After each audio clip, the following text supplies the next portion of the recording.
श्री वल्लभ भाई पटेल का पूरा नाम वल्लभ भाई झावेर भाई पटेल, उपनाम सरदार पटेल और लौह पुरुष का था।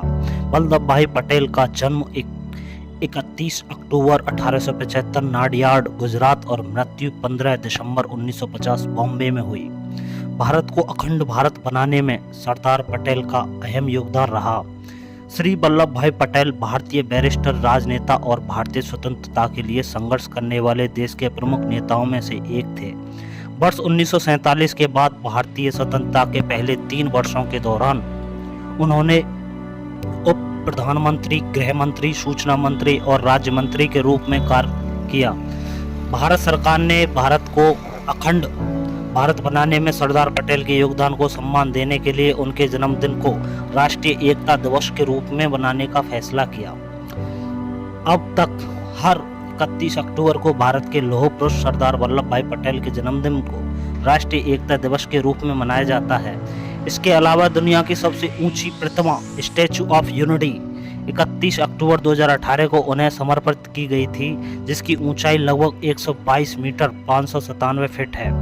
सरदार पटेल की शिक्षा उन्होंने करमसाद में प्राथमिक विद्यालय और पटेल लाद में हाई स्कूल से पढ़ाई की थी। सरदार पटेल को अपनी स्कूली शिक्षा पूरी करने में काफ़ी वक्त लग गया।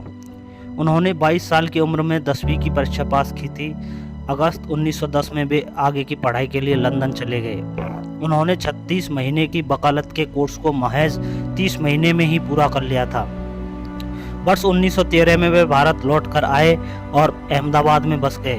अहमदाबाद में बार क्रिमिनल कानून में बैरिस्टर बन गए। सरदार पटेल को राजनीतिक कैरियर सन 1917 से 1924 तक पटेल ने अहमदाबाद के पहले भारतीय नगर पालिका आयुक्त के रूप में कार्य किया और 1924 से 1928 तक इनके निर्वाचित नगर पालिका अध्यक्ष रहे।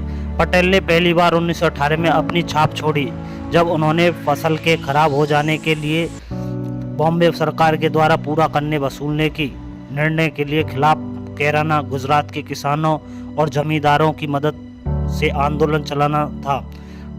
बारडोली अभियान में उनके कुशल नेतृत्व के कारण उन्हें सरदार की उपाधि दी गई, जिसका मतलब होता है लीडर।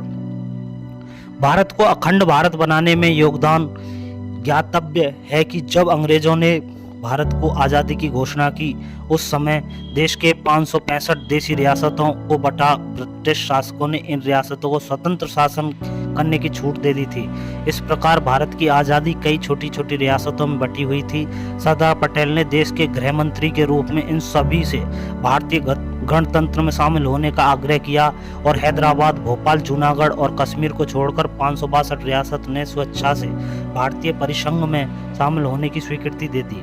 लेकिन सरदार पटेल के मजबूत इरादों की वजह से इन सभी ने अंततः भारत में शामिल होने के लिए हामी भर दी। हालांकि हैदराबाद को भारत में शामिल करने के लिए पटेल साहब को ऑपरेशन पोलो चलाना पड़ा था। सन 1930 के नमक सत्याग्रह, प्रार्थना और उपवास आंदोलन के दौरान पटेल को 3 महीने के कारावास की सजा थी।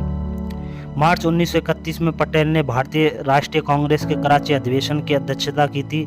जनवरी 1932 में उन्हें कैद कर लिया गया। जुलाई 1934 में रिहा हुए थे। उन्होंने 1937 के चुनावों में कांग्रेस पार्टी के संगठन का नेतृत्व किया। 1937 और 38 के कांग्रेस अध्यक्ष के पद के प्रमुख दावेदार थे, लेकिन गांधी जी के दबाव के कारण पटेल पीछे हट गए और जवाहरलाल नेहरू अध्यक्ष बन गए। यह थी हमारे लौह पुरुष की जीवनी। ऐसे लौह पुरुष जिनकी जीवनी से हमें बहुत कुछ सीखने को मिलता है। जय हिंद, जय भारत।